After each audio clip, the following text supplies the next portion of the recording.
নিজের হাতে লাগানো সবজি খেতে একটু বেশি মজার হয়। আর সেটা যদি হয় পুঁইশাকের বিচি, তাহলে তো কথাই নেই। তো আমি আজকে শেয়ার করব পুঁইশাকের বিচি দিয়ে চিংড়ি মাছ রান্নার রেসিপি।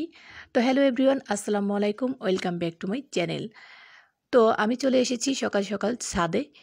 আর এই পুঁইশাকগুলো বিচিগুলো কেটে নেওয়ার জন্য। পুঁইশাকটা বয়স হয়ে গেছে, তো এখন মনে করেছি যে এগুলো কেটে নেওয়া উচিত। আর বিচিটা একটু পোক্ত হলে কেটে নিতে হয়।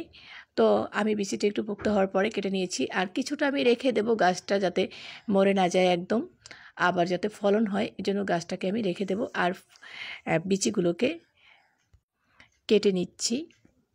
তো এভাবে সব বিচিগুলোকে কেটে নিচ্ছি, আর কিছুটা রেখে দিলাম। আর দেখো কতটা হয়েছে কেটে নেওয়ার পরে। তো মোটামুটি আমি এটাকে 2 ভাগ করে নেব, একদিনে এতগুলো খাবো না। তো দুইবারে আমি এটাকে রান্না করে নেব। তো এভাবে আমি কেটে নিচ্ছি, একটু বড় বড় সাইজ করে কেটে নিচ্ছি, যেহেতু আমি এগুলোকে রান্না করব। তো এই খাবারটা অনেকেই পছন্দ করে। তো আমি ধুয়ে নিয়েছি, আর এখানে নিয়েছি আলু কেটে বড় সাইজ করে, আর এখানে বড় সাইজের 2টা চিংড়ি মাছ ছোটো করে কেটে নিয়েছি, আর নিয়েছি এখানে টমেটো এবং ধনেপাতা। তো আমি এখন রান্নায় চলে যাব। দিয়ে দিলাম প্যানে তেল, পেঁয়াজ এবং কাঁচামরিচ দিয়ে দেব। তারপরে এগুলো একটুখানি ভেজে নেব। তারপর এখানে চিংড়ি মাছটা দিয়ে দিলাম। তো তোমরা চাইলে এখানে ছোট চিংড়ি মাছটা ব্যবহার করতে পারো। আমার কাছে ছোট চিংড়ি মাছ ছিল না, তাই আমি বড় চিংড়ি মাছ 2টা এখানে ছোট ছোট করে কেটে নিয়েছি। দিয়ে দিলাম টমেটো কুচি। তো টমেটো একটুখানি বড় করে কেটে নিয়েছি।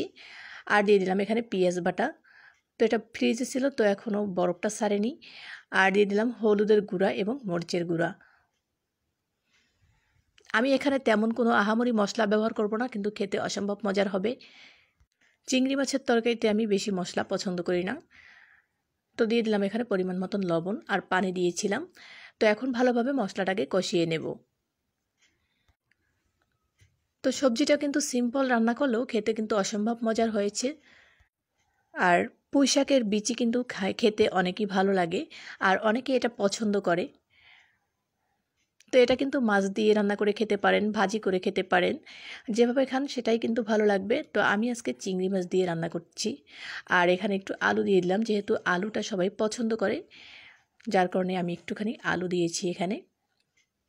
আমি 2টা আলু দিয়েছি এখানে বড় সাইজের। তো একটুখানি পানি দিয়ে তারপরে আমি তরকারিটা দিয়ে তারপরে ঢেকে রান্না করে নিচ্ছি। তো মাঝখানে আমি আবার লাড়া দিয়ে দিচ্ছি। হয়ে আসার আগে আমি এখানে এখন দিয়ে দেব ধনেপাতা কুচি।